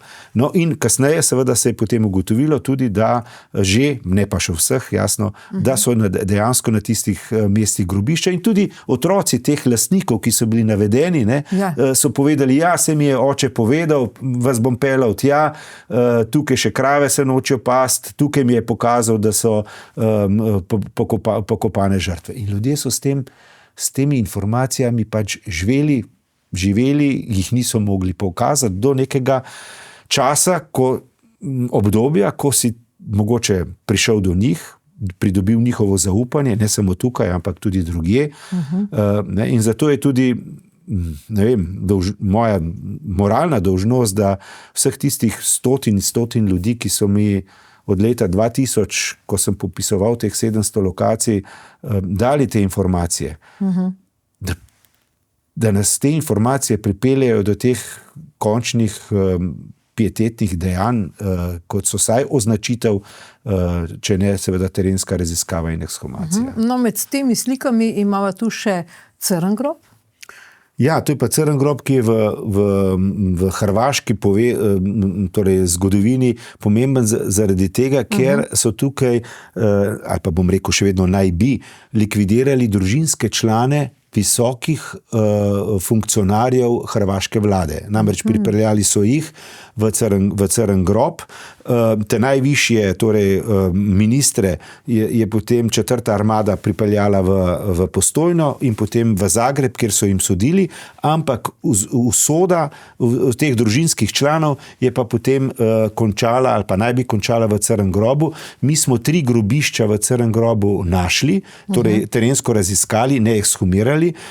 Iščemo še nekaj v tistem območju, čeprav smo že 2-krat kar natančno vse preiskali. In letos si upamo, v dogovoru z Hrvati, upamo, da bo to izvedeno. Oni imajo posebno ekipo psov kadavrov, ki se uležejo na lokacijo, kjer začutijo trupla pod zemljo.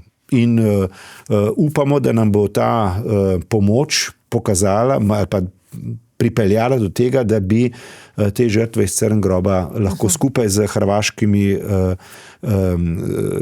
torej skupinami ekshumirali. To se pravi, zdaj, če strnemo, koliko je teh morišč po Sloveniji? Zdaj, pogledajte, evidentiranih je 800, ampak to so evidentirane 800 lokacije prikritih grobišč. To niso, da so potrjena. Zdaj govorim dejansko o tistih, kar je bilo raziskanih. Teh je 224. Raziskanih. Od tega je 122 tistih, kjer so v celoti ali pa delno ekshumirane, in 102 tistih, kjer je za terenskimi raziskavami potrjen že obstoj posmrtnih ostankov, niso pa ekshumirane. Ko govorim o delnem ekshumiranju, gre predvsem za tisto, lahko rečem tudi strokovno napako pred leti, ko se je pobiralo vidne posmrtne ostanke iz kraških brezen, če si se ti spustil v jamo, pa so ti videl posmrtne ostanke in so bile iznešene. Namreč, ampak te posmrtni ostanki v večjem delu še vedno so v teh kraških breznih. Zato govorim o delni ekshumaciji teh posmrtnih ostankov ali pa recimo, bom rekel, del protitankovskega jarka pri Mostecu pri Brežicah, kjer je samo v dolžini, mislim, da 250 metrov ekshumiran, tam je bilo do zaenkrat nekaj čez 500 žrtev ekshumiranih in še vedno čaka na dokončno ekshumacijo.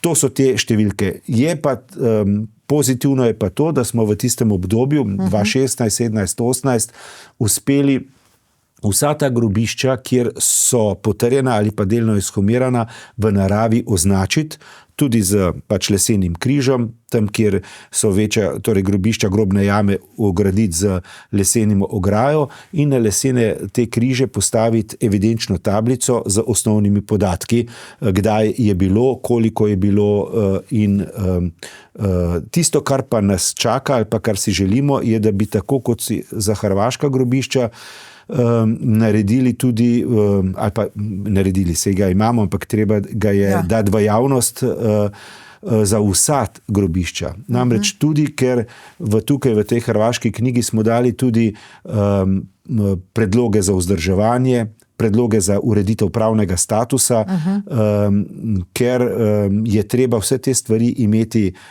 zavedene, bodisi kot v registru vojnih grobišč, tudi v evidencah registra nepremične kulturne dediščine, če doseže kriterije, v narekovajih seveda. Tako da veliko dela nas čaka in upam, da bo tako kot so Hrvatje se pristopili k tej knjigi, da bomo lahko morda tudi v letošnjem letu naredili za vseh teh 224 grobišč. To se pravi, Hrvatje imajo na slovenskem področju bolj urejena grobišča in morišča za svoje ljudi, kot mi za svoje. Zdaj bom tako rekel, saj v obliki neke knjige. Pa te tablice, poglejte, tukaj, če odpreš ti to grobišče, kjer je vsako recimo napisano od 4 do 40 strani, odvisno kaj je, imaš recimo QR kodo in ti s pomočjo QR kode in pametnega telefona te vsako grobišče pripelje, ta QR koda pripelje na lokacijo, kjer ti lahko potem daš neko sočutje, kjer si tam prižgeš svečo, torej nekako na narekovajih na nek modernejši način, kjer ni več potrebno nekih opisov, 300 korakov levo, 300 korakov desno, ampak te že pametni telefon pripelje na te lokacije, ki so tukaj v knjigi opisane. Kdaj bodo zdaj ti bogi ljudje izkopani in pokopani? In koliko je sploh teh trupel, ki ležijo po Sloveniji? Za Slovence vemo, poglejte, ampak mi smo tukaj kar nekaj korakov pred ostalimi nekdanjimi republikami skupne države.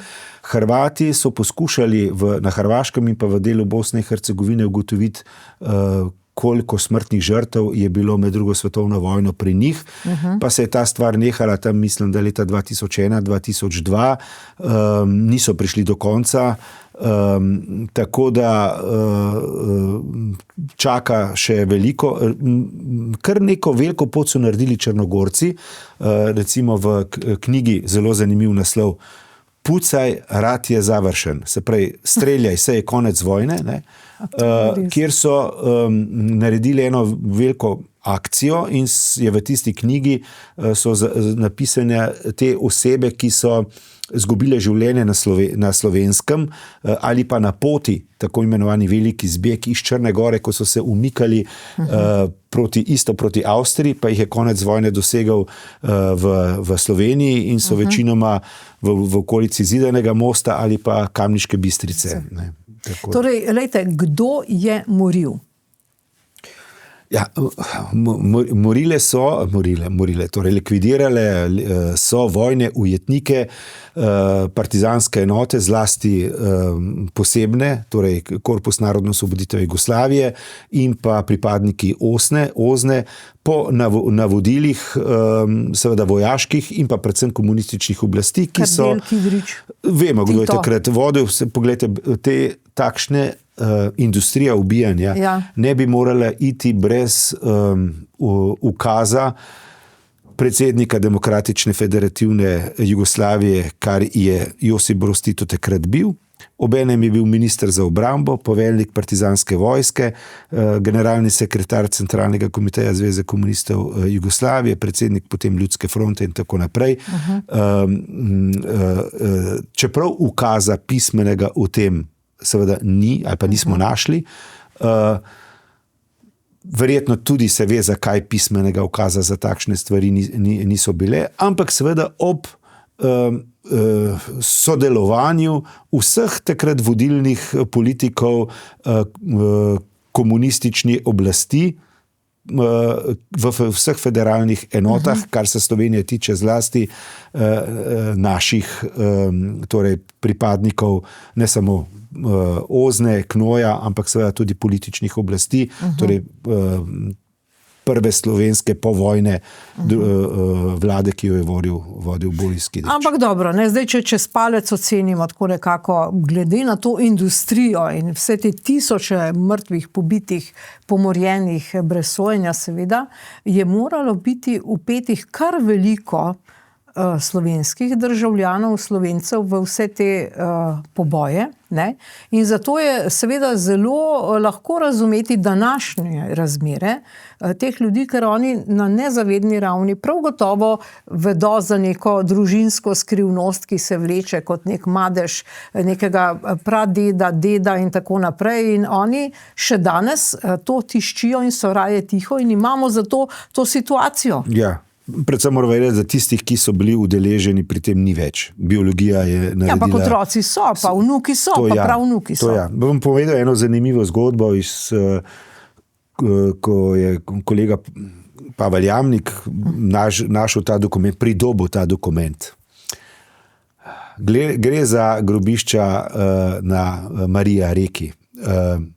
Poglejte, ena oseba, ki je vodil transporte iz zaporov OZNE v Trbovljah na grobišče v Mariji reki, je vse skozi v svoji denarnici imel dokument, transportni list, na katerem so bila imena, ki jih je peljal ali pa vodil na grobišče.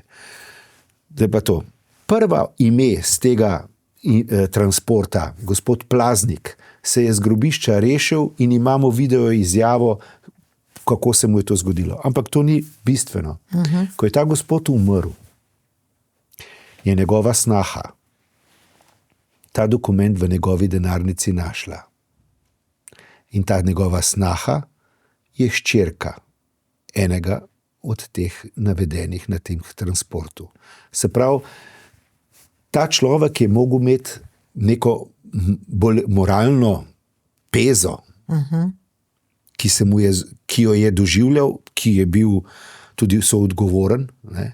In ga je to spremljalo celo življenje, da je ta listek vse skozi nosil pri sebi. Še posebej, ker je njegov sin poročil hčerko umorjenega. In takih zgodb, takih bolečin in usod teh, ki so bili na drugi strani, je bilo veliko. Poznamo veliko oseb, ki so ali zgodile samomor ali se zapile, doživljale takšno ali drugačno travmo. Torej ne gre samo za travmo pri otrocih, sorodnikih teh pobitih, ki še dan danes nimajo mesta pokopa. Ne. Gre seveda tudi za travme na drugi strani, ki so se dogajale, ko se človek najdel v nekem usodnem trenutku, ko je moral hote, ne hote, zavedno, manj zavedno sodelovati pri stvarih, ki so ga zaznamovale za celo življenje.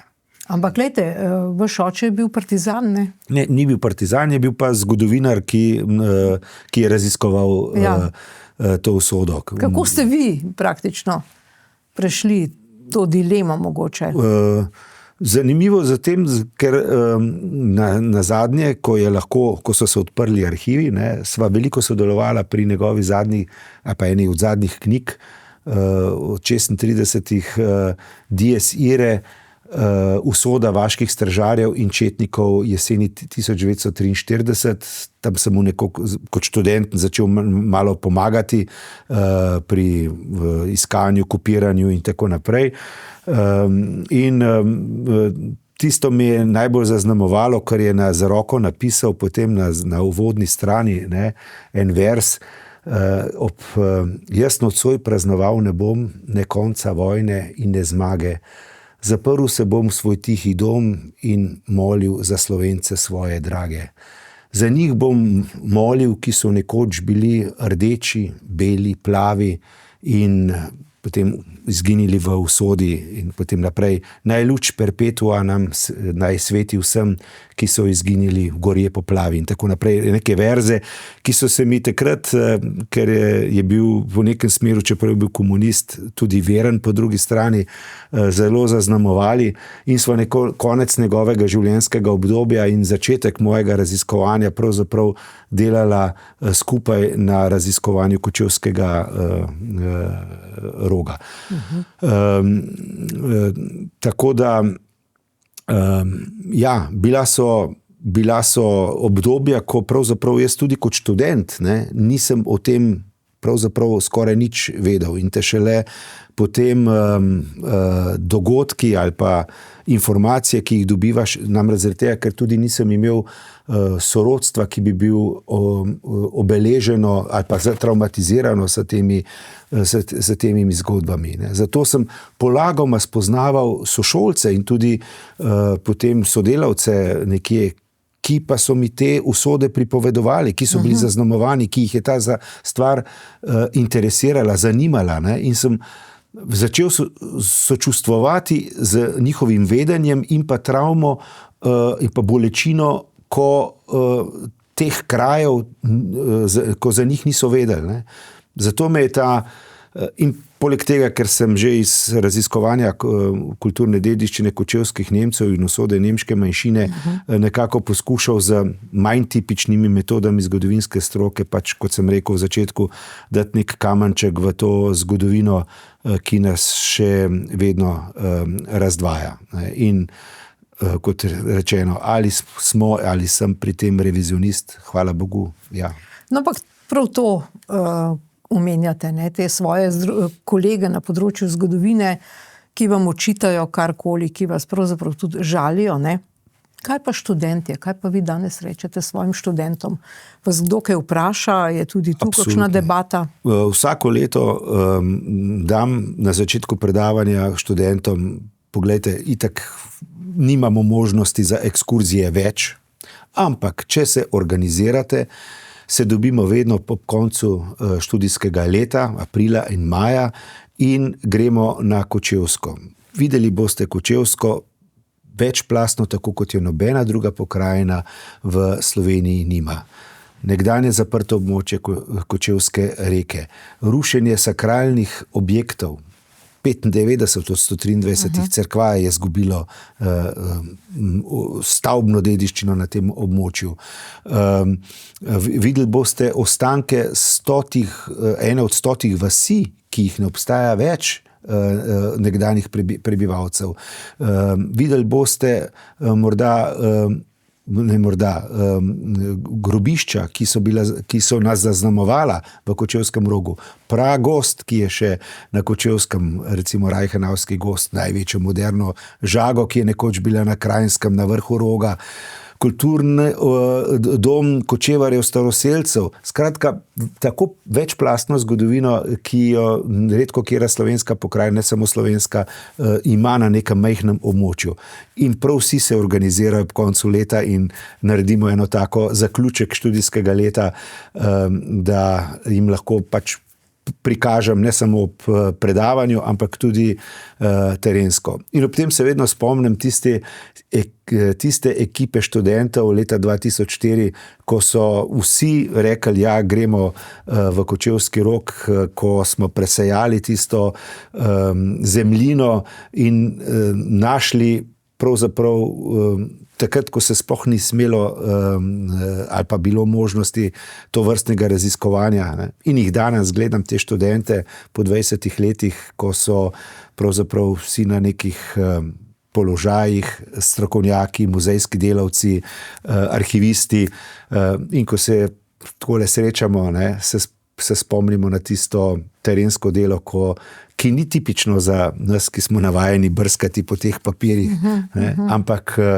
ko so pravzaprav za nekim fizičnim delom oni dali en kamenček k tej zgodovini.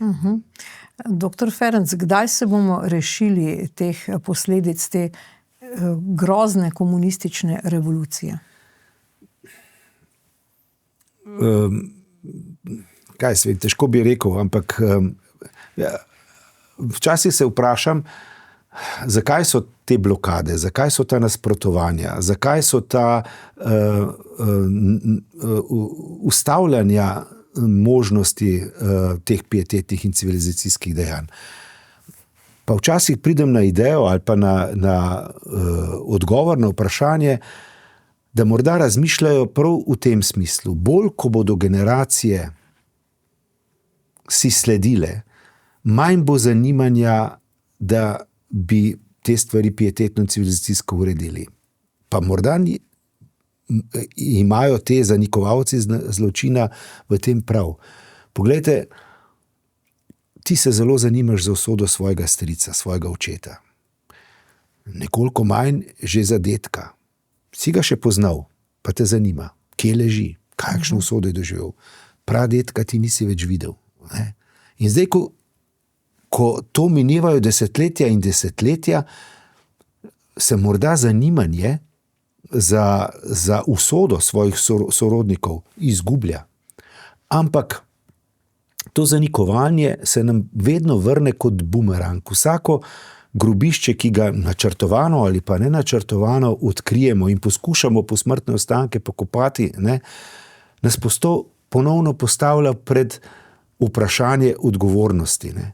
Pripadamo eni civilizaciji, kjer je pokop mrtvih zapisan v DNK. Ampak zakaj se tej civilizaciji pri tem vprašanju tako izogibamo in zakaj ga ne rešimo? Ne? In pravzaprav, ko govorimo o poražencih in zmagovalcih druge svetovne vojne, se mi zdi, da bomo pravzaprav poraženci vsi. Zaradi tega, ker nismo občutili volje svojcev, ki so želeli imeti te kraje, kjer bi lahko prižgali svečo, ker nismo nadgradili ali pa omogočili nekega znanstvenega napora, da bi te stvari uredili. In potem se na koncu izkaže, da kljub nekaterim postopkom, ki so bile v teh desetletjih narejeni, da je bilo tega veliko premalo, da bi zmogli narediti več. In saj to vprašanje pietete mrtvih in pa pokopa in pa njihovega imena postaviti na tisto stran, da bi lahko rekli tisto, kar civilizacija od nas pričakuje in zahteva, smo vsaj v določeni meri naredili. Se pa vedno, kot sem rekel, v vsakem večjem odkritju srečujemo z podobnimi opaskami o razkopavanju grobov, o preštevanju kosti in to celo od kolegov, ki bi morali to empatijo humanistično in civilizacijsko imeti v svojem srcu. Doktor Mitja Ferenc, najlepša hvala za te komentarje. In hvala za pozornost. Nasvidenje.